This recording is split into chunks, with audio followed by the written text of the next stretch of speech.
Isang mapagpalang araw po sa ating lahat. Magandang araw at magandang gabi po dyan sa mga silent viewers at solid supporters ng EDC. May galap shoutout po at kamusta po kayo? So yun mga kalingap, may panibago na naman po tayong pag-uusapan at tatalakayin ngayong araw. Gaano nga ba napiktuhan si Beyonce sa bagong roles na sinabi ni Kalingap Rap? Abangan ang paghaharap ng buong Kalingap. Sino kaya ang natamaan sa mga sinabi ni Kalingap Rap? So yan po mga Kalingap ang ating pag-uusapan maya-maya na lamang. At pero bago nga po yan, kung bago ka pa lang po sa aking munting YouTube channel, pa-like, share, and subscribe na rin po at pakipindot po ng notification bell para lagi po kayong updated sa aking video. At paalala rin po bago po tayo magbigay ng ating mga komento at opinion, tapusin po muna natin ang kabuuan ng video para nang sa ganun akma po ang ating i-comment mga kalingap. At lagi ko rin nga pong hiling sa inyo, suportahan po natin ang mag-ama na matubang sapagkat napakaganda nga po yung ipinapakita nila sa atin, mga pagbibigay saya at tulong sa ating mga kababayan. Suportahan po natin at i-marathon mga kalingap nang sa ganun nga po marami pa po silang matulungan, lalong-lalo na nga po dyan nung mga kapos sa pangangailangan malingap po nila. At suportahan din po natin ang kanilang may bahay na si Ate Edna Vlogs at Jackie Tapia. Huwag po sana tayong magsasawang sumuporta mga kalingap. So yun, balik po tayo sa ating pag-uusapan at tatalakayin mga kalingap. Gaano nga ba naapektuhan itong si Beyonce sa mga rules na sinabi ni Kalingap? Pero bago po yan mga kalingap, may ibang dako muna po tayo. Balikan muna natin yung mga pangyayaring naganap sa EDC. So yun nga po mga kalingap, ang dami namang naganap sa EDC na halos lahat nga po mga kalingap masasabi natin napakasaya talaga ang mga nangyari at talagang makikita natin na parang walang problema. At sa kabila nga po ng lahat mga kalingap, si Kalingap Rab po natin ay ganito na pala ang kanyang desisyon. At meron palang imihandang roles para nga po sa mga team Kalingap, mga Kalingap. At ayan nga po tatalakayin natin o pag-uusapan mamaya-maya lamang mga kalingap. At sa ngayon nga po, Beyonce natin hindi natin masabi kung ano ba talaga ang magiging reaksyon niya patungkol dito. At lalong-lalo na nga po si Kalingap Rab. At maging si Edo nga po talagang walang kaalam-alam patungkol po dito.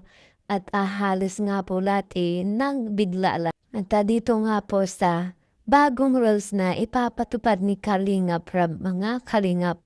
Maibang dako man naman po tayo mga kalingap at pag-usapan natin itong si Papa Eds na kung saan mga kalingap patuloy pa rin ang kanyang pagtulong sa mga kanyang nai-scout mga kalingap. Halos ang mga napipili niya nga pong i-scout o tulungan mga kalingap yung mga talagang kapos sa pangangailangan. At habang si Beyonce nga po natin focus talaga sa kanyang pag-aaral. At siguro naman po talagang excited na rin siya sa mga susunod na mangyayari. Ito nga pong pagpunta nila sa Korea mga kalingap. At sa ngayon nga po, wala po tayong update patungkol po kay Papa Eds na kung saan tapos na ba talaga ang kanyang pag-iintindi ng mga kanyang papilis mga kalingap para nga po sa pagpunta nilang Korea. At siguro naman po mga kalingap ngayon talagang busy itong si Papa Eds at kumbaga mga kalingap sa gabi na lang talaga siya nakakapag-live. So yun mga kalingap, balik po tayo sa ating pag-uusapan ngayong araw. At gaano nga ba naapektuhan itong si Beyonce natin sa mga bagong rules na ipapatupad ni Kalinga Prab? At si Beyonce ba natin natamaan o isa ba siya sa tinutukoy ni Kalinga Prab, mga Kalingap? At ngayon nga po tatalakayin po natin yan, mga Kalingap. So yun po, mga Kalingap, Kalinga Prab natin may bagong rules na ipapatupad ngayon at yun nga po napanood na natin sa vlog ni July Ponel na kung saan nga po, mga Kalingap narinig natin ang lahat ng mga saloobin o mga bagong rules ni Kalinga Prab.